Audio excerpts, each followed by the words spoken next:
बंदे का रोजा कबूल हो रहा है या नहीं कबूल हो रहा है। हम जो रोजे रख रहे हैं, हमारे रोजे कबूल हुए, इसकी निशानियां क्या हैं? तो इसकी निशानियां कोई खास ऐसी निशानी तो नहीं है कि ऐसा हो गया तो ऐसा ही है, लेकिन हाँ, कुछ उलमा और फुकहा ने रोजा कबूल होने की निशानियां लिखी हैं, बयान की हैं। और वो किस तरीके से हम उसका पता लगा सकते हैं? फुकहा और उलमा इसके बारे में लिखते हैं कि जब बंदा रोजे से होता है, रोजा रखता है और उसका दिल इबादत में लगे, कुरान की तिलावत में लगे और अल्लाह के जिक्र अस्कार में लगे, तो समझ लो कि उसका रोजा जो है कबूलियत की तरफ बढ़ रहा है। दूसरी चीज ये कि जो रोजे हम रख रहे हैं वो रोजे हमारे कबूल हुए हैं कि नहीं। अगर बंदा रोजे रख चुका है, जो आगे उसने रख लिए हैं और अब भी रख रहा है, तो उस बंदे को एक चीज नोट करना चाहिए, जो रोजे उसने रखे हैं, क्या उन रोजों को रखने के बाद उसने अपनी जबान को फहिश कलामी से रोका था? उसने अपनी जबान से चुगलखोरी और झूठ गीबत से रोका था? उसने अपनी जबान से दूसरों को बुरा भला कहने से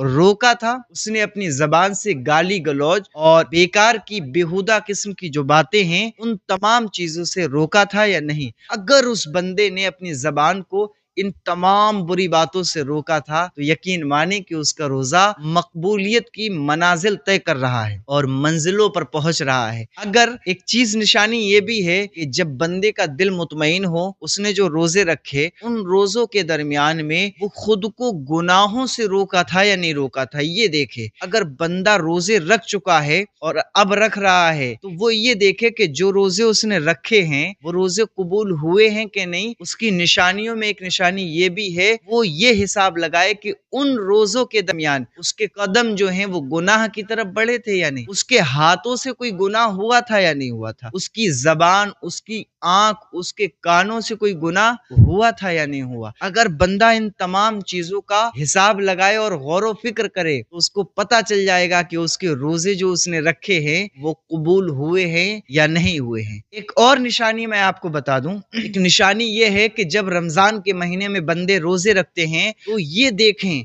कि जो रोजे रख रहे हैं उनके दिलों में, उनके चेहरों पे मुस्कुराहटें सजी हैं कि नहीं सजी हैं। दिलों की मुस्कुराहटें हम देख तो नहीं सकते, लेकिन महसूस जरूर कर सकते हैं। चेहरे की मुस्कुराहटों को देख करके ये अंदाजा लगाया जा सकता है कि रोजा रख करके दिली खुशी हो रही है। बंदा दिल से खुश होता है और रोजा रख करके खुश होता है, तो अल्लाह रब्बुल इज्जत उसके रोजे को कबूल फरमाता है और उसकी जजा देगा। रोजा रखने वाले को मिलेगा क्या? जानते हैं क्या मिलेगा? रोजा रखने वाले को कोई छोटी मोटी चीज नहीं मिलेगी, बल्कि नमाज के बदले जन्नत मिलेगी, ज़कात के बदले जन्नत मिलेगी और दूसरे नेक अमाल के बदले सिला क्या है? जन्नत है। लेकिन रोजे की जो जजा है, रोजे का जो बदला है, अल्लाह के हबीब फरमाते हैं वो मालिक जन्नत है, यानी खुद अल्लाह रब्बुल इज्जत है।